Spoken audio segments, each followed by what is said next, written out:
महोदय, आज आपने बजट पे बोलने का अवसर प्रदान किया। पक्ष और विपक्ष दोनों ने बजट को लेके काफी चर्चा हुई। देश का जब बजट आता है तो देश का युवा एक आस लगा के बैठता है कि इस बार कुछ अच्छा होगा। देश का गरीब, देश का आदिवासी, देश का एससी ये आस लगा के बैठता है कि कुछ अच्छा होगा। हमारे राजस्थान की बात करें, राजस्थान में डंका बजा रहे थे कि डबल इंजन की सरकार है, सब कुछ हो जाएगा। लेकिन केंद्र का बजट देखा, राज्य का बजट देखा, कुछ नहीं हुआ। और पूरा देश का एसटी एससी आदिवासी समुदाय हो, युवा हो, सब ये लग रहा है कि डबल इंजन की सरकार की दावा करने वाली इस बार का जो बजट है वो कहीं न कहीं सिर्फ बिहार का, कहीं न कहीं आंध्र प्रदेश का और सरकार बचाने का बजट साबित हुआ है। और कहीं न कहीं ये जुमलेबाज का जो बजट आया है इस बार, देश की जनता देख रही है। मैं उस लोकसभा क्षेत्र से आता हूं, बांसवाड़ा। मैं बांसवाड़ा डूंगरपुर की जनता को धन्यवाद देना चाहता हूं जिन्होंने मुझे चुन के भेजा। वहां पर हमारे प्रधानमंत्री जी ने कहा था कि जिसकी कोई पहचान नहीं है, जिसका कोई नाम नहीं है, जिसका कोई रिकॉर्ड नहीं है, ऐसे व्यक्ति को जिता के क्या करोगे।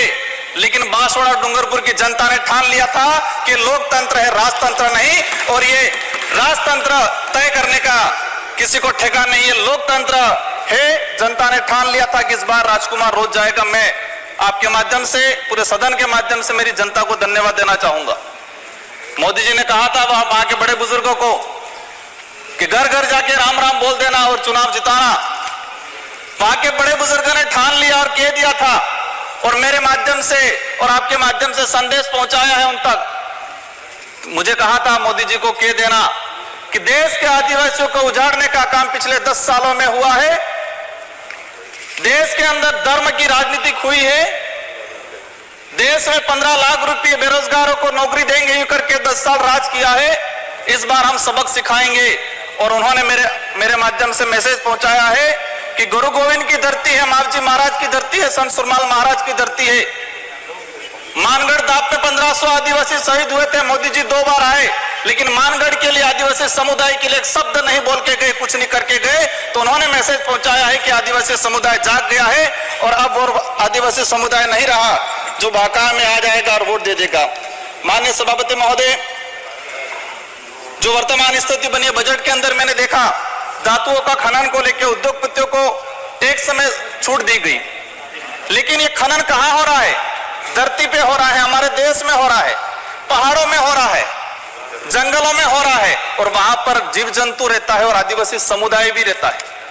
लेकिन आदिवासी के समय के आदिवासी के लिए क्या प्रावधान किया गया?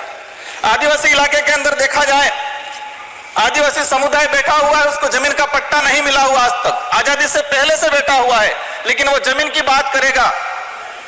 सभापति महोदय, यहाँ पर सत्ता को लेके होड़ मची रहती है, सत्ता पाने को लेके बोला जाता है। मैं जो कहना चाह रहा हूं, हमें सत्ता नहीं चाहिए, हमें हमारा अस्तित्व बचाना है, हमारा स्वाभिमान बचाना है, हमारा जल जंगल जमीन बचाना है।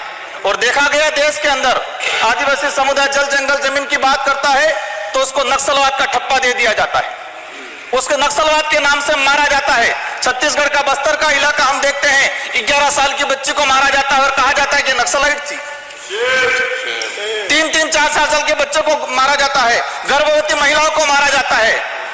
आदिवासियों की, जब भी आदिवासी समुदाय अपने हक अधिकार की बात करता है तो उसको नक्सलवाद का ठप्पा लगाया जाता है। सभापति महोदय, आदिवासी समुदाय को, ऐसे समुदाय को फ्री की योजना हम कहते हैं, हमें फ्री की योजना मत दो, हमें हमारा हक दो, जल जंगल जमीन का मालिकाना हक दो। और संविधान के अंदर शेड्यूल 5 के अंदर, शेड्यूल 6 के अंदर जो रिजर्वेशन पॉलिसी लागू की है उसको धरातल पे लागू किया जाए। माननीय सभापति महोदय, मैंने देखा है भाजपा अलग अलग राज्यों में अलग अलग चीज कहते हैं, कई जगह कहती है बीफ खाओ, कई जगह मत खाओ। हमारे आदिवासी समुदाय को लेकर धर्म कोड की लंबे समय से मांग चल रही है कि आदिवासी समुदाय को अलग से धर्म कोड दिया जाए।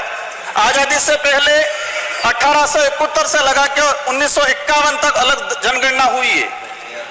आज आदिवासी समुदाय कोई ईसाई धर्म अपना रहा है, कोई हिंदू धर्म अपना रहा है, अलग अलग जगह बटा हुआ है। आदिवासियों की आइडेंटिटी, उनकी पहचान खत्म हो रही है। आदिवासी समुदाय अपनी पहचान बचाने को लड़ रहा है और लंबे समय से कह रहा है कि आदिवासियों की अलग से जनगणना कॉलम होना चाहिए, धर्म कोड होना चाहिए। झारखंड के अंदर 11 नवंबर 2020 को झारखंड विधानसभा में प्रस्ताव पास हुआ अलग से आदिवासी धर्म कॉलम को लेके। वहां विपक्ष में भाजपा थी और भाजपा ने समर्थन दिया और कहा कि आदिवासी समुदाय धर्म व्यवस्थाओं में भले हिंदू हो ईसाई उसमें नहीं आता, आदिवासियों की अलग परंपरा रीति रिवाज है, उनको धर्म कोड जारी किया जाए। लेकिन राजस्थान में अलग तरीके से माहौल बढ़ाया जाता है। हम कहते हैं हमें किसी धर्म में नहीं रहना है, हमको आदिवासी है, आदिवासी रहने दिया जाए। माननीय सभापति महोदय, लंबे समय से देखा गया है, कहते हैं वनवासी, कोई कहता है कुछ और। हम कहते हैं हमारी जो आइडेंटिटी है, तो हमारा जो देखा गया है कई बार कि जो व्यवस्था बनी है उस व्यवस्था के अंदर हम कई बार कहते हैं हमें कुछ मत दो एजुकेशन को लेकर।